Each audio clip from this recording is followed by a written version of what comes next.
그러면은 우리가 지난번에 공부했던 용도 지역의 건축 제한은 용도 지역의 행위 제한은 세 가지였죠.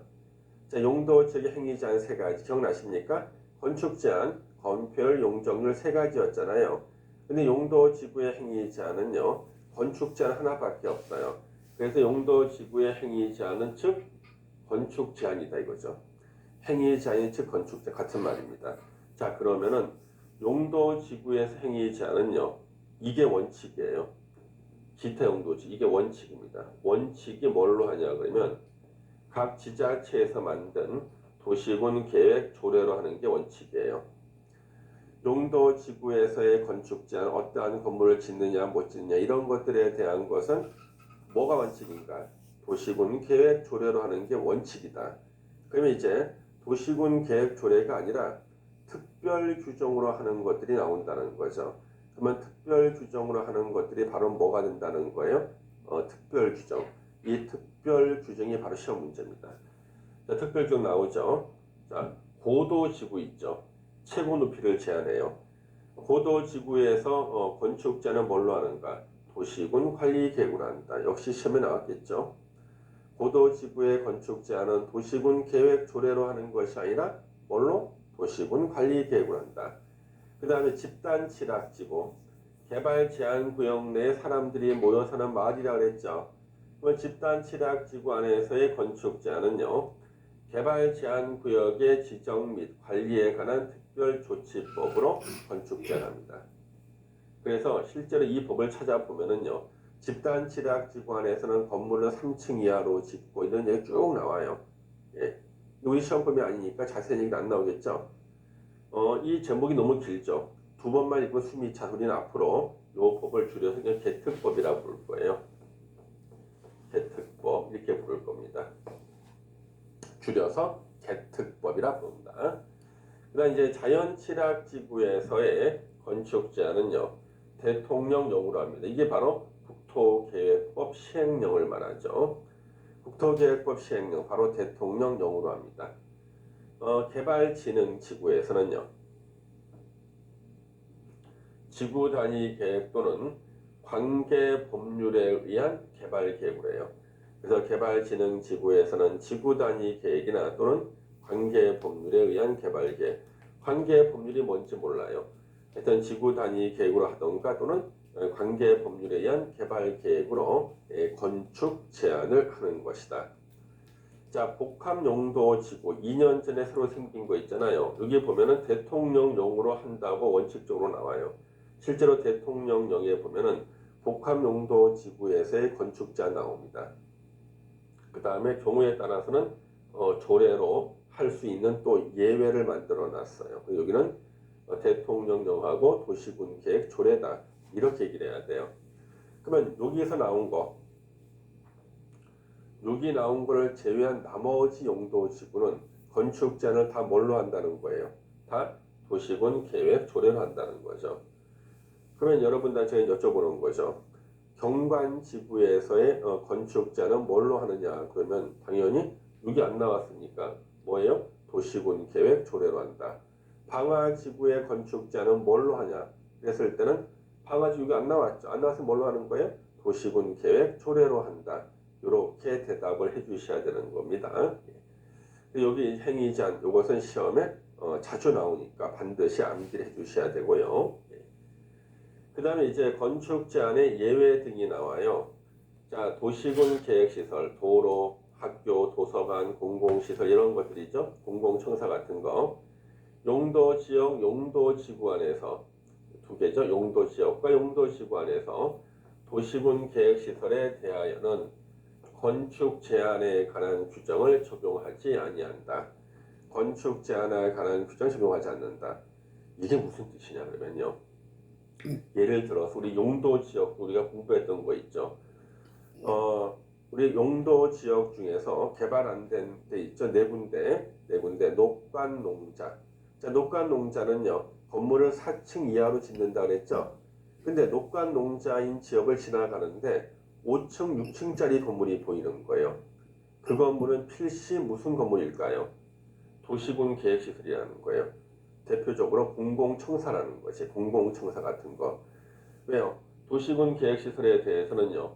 용도 지역의 건축 제한을 적용하지 않아요. 그래서 용도 지역의 건축 제한상 4층 이하로 건물 지으라고 그랬는데 5층, 6층짜리 보인다. 그러면 거기는 그 건물은 도시군 계획시설이라는 거예요. 공공청사 같은 거. 그 다음에 용도지구. 자, 고도지구로 지정이 된 곳이에요. 그래서 높은 건물을 못 짓게 돼 있는데 이상하게 거기 높은 건물이 있는 거예요. 그 건물은요. 규제를 안 받는데요. 왜? 도시군 계획시설, 공공청사 같은 겁니다. 그래서 이것도 시험에 출제된 적이 있었죠. 최근에 출제가 됐었어요. 예. 근데 이제 건축 제한 완화를 보세요. 두 개 용도 지구가 나오죠. 경관지구와 고도지구. 보통 우리가 이제 도시 안에서요. 지정되면 가장 싫어하는 용도 지구가 요 두 개예요. 경관지구하고 고도지구. 별로 안 좋아합니다. 왜요? 경관지구와 고도지구로 지정이 되면 일단 기본적으로 건물 높게 못 지어요. 경관지구도 원칙적으로 4층 이하로 지어야 되거든요. 그래서 이 경관지구와 고도지구 안에서 사시는 분들은 자기 건물이 낡았어요. 그러면 이 건물을 보시고 시원하게 새 건물 하나 신축하는 것을 원하신다고요. 낡은 건물 보시고 건물 새로 짓기를 원해요. 근데 이것을 좀 막고 싶은 거예요. 나라에서요. 그래서 경관지구 또는 고도지구 안에서 건축법 시행령 규정에 의한 리모델링이 필요한 건축물. 이 뭐예요? 리모델링 대상 건축물입니다. 집수리 대상 건축물. 필요한 건축물에 대해서는 건축 제한에 관한 규정에 불구하고 건축물의 높이나 규모 등의 제한을 완화해서 제한할 수 있다. 이 말은 뭐예요? 경관지구는 4층 이하로 짓고 고도지구는 높이를 직접 제한하는데 여기서 리모델링이 필요한 건물. 자, 이 건물을 부시고 새로 짓고 싶은 사람이 있는데 이러는 거죠. 건물을 부시고 새로 짓지 마시고요. 리모델링 좀 하세요. 그러면 뭐 좋은 점이 있나요? 예, 리모델링 하면요. 건축물의 높이를 더 높여줄게요. 부시고 새로 짓는 신축일 때는 이 정도 높이밖에 못 짓잖아요. 그런데 리모델링을 하신다 그러면 조금 더 높여줄게요. 규모, 건축물을 더 크게 짓게 해줄게요. 그러니까 신축을 하면은 부시고 새로 짓는 거 자원 낭비가 심하잖아요. 그러면 자원 낭비가 심한 신축하지 마시고 그냥 좀 고쳐 쓰시는 게 어떨까요? 그런다 그러면 높이를 더 좀 올리고 면적을 좀 크게 드리겠습니다. 이렇게 하면은요 사람들이 건물을 부시고 새로 안 짓고요 리모델링이 더 장려가 되겠다는 거죠. 그러면 요거는 아직 시험에 출제가 안 됐는데 우리가 외워두셔야겠죠. 어느 지구인가? 두 개, 그렇죠? 네, 두 개. 경관지구, 고도지구. 그래서 경관지구, 고도지구에서는요 리모델링 대상 건축물에 대해서는 뭘 하는 거예요? 경고를 하는 거죠, 그렇죠? 경고. 자, 그래서 리모델링 대상 건축물에 대해서는 신축하지 말고 리모델링 하라고 뭐 하는 거예요? 경고를 한다. 경고합니다. 그렇죠? 경관지구, 고도지구. 그래서 이 경고를 기억해 주셔야 돼요. 왜냐하면 요 두 개가 법조문에 나란히 있는데 이게 먼저 최근에 나왔기 때문에 다음에 나올 것은 이거란 말이에요. 그래서 종합문제 만들 때 지문에 바로 등장하는 내용이 되겠다. 준비하셔야겠습니다. 자, 여기까지 우리 용도지구에서 시험에 나올 수 있는 내용들 모두 다 정리했습니다. 자, 수고하셨습니다. 감사합니다.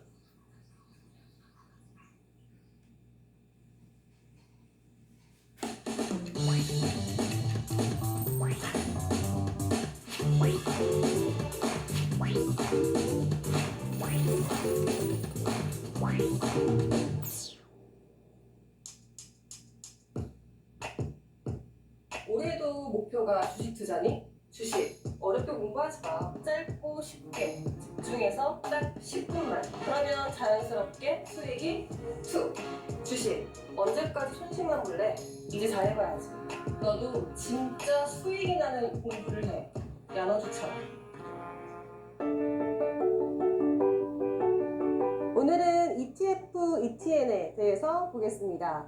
최근 ETF와 ETN의 거래가 우리나라 시장 전체 시총 대비 많이 늘었다고 합니다. ETF와 ETN 공통점부터 보겠습니다.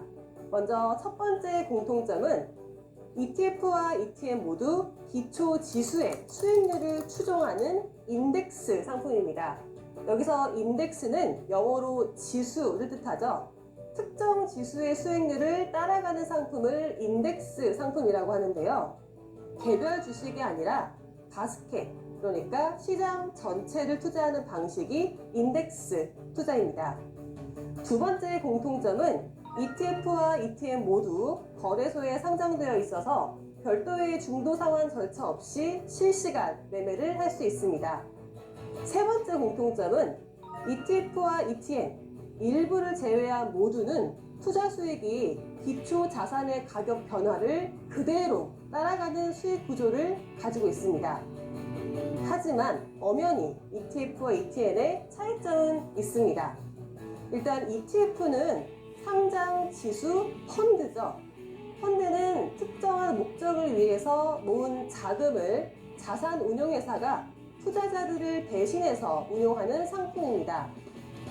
ETF에서는 인덱스 펀드에 투자를 하는데 인덱스 펀드는 주가 지표의 변동과 동일한 투자 성과의 실현을 목표로 구성된 포트폴리오입니다. 인덱스 펀드의 종류는 다양합니다. 코스피, 코스닥 지수를 추정하는 인덱스도 있고요. 또는 특정 산업군의 주식 종목들로 구성된 펀드도 있습니다.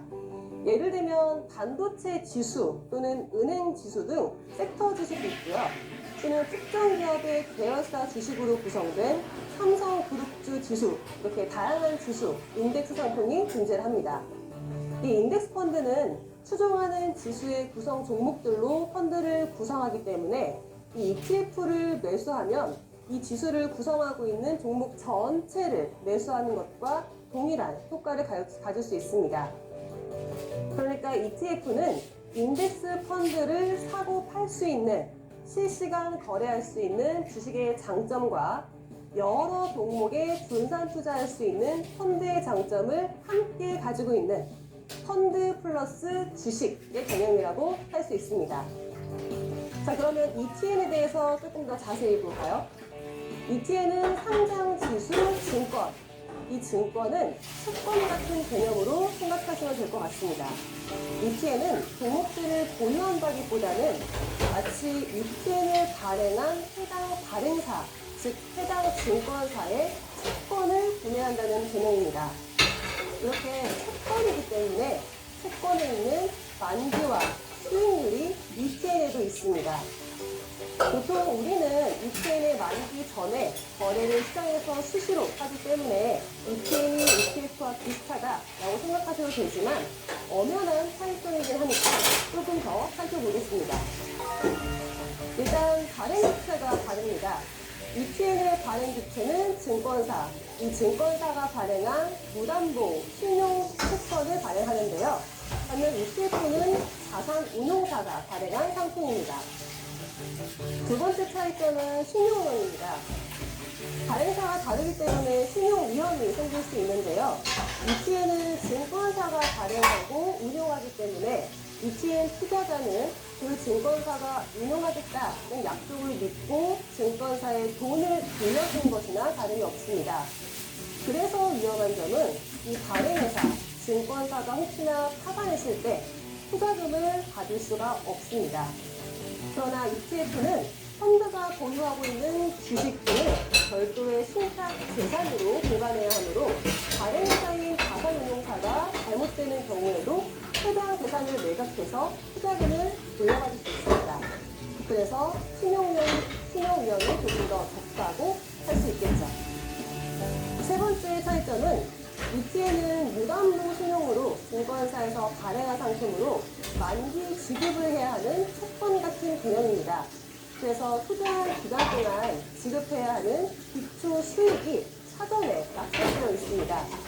이건 또 ETN의 약간의 안전장치라고 할 수 있겠죠. 네 번째 차이점은 ETN의 만기는 보통 1년에서 20년으로 긴데요. ETF는 만기가 없습니다. 그리고 ETF는 기본적으로 구성 종목을 10종목 이상으로 묶어야 가능한데요. 반면에 ETN은 5종목 이상만 되면 되기 때문에 물론 ETF도 원자재나 외환 등 추정하는 기초 자산이 다양하지만 ETN이 구성 종목 수가 절대적으로 작으니까 상대적으로 다양한 지수를 유연하게 만들 수 있는 장점이 있습니다. 다양한 지수 상품과 분산 투자 효과도 얻을 수 있어서 시장에서 매수, 매도를 하기 쉽고요. 최근에 많은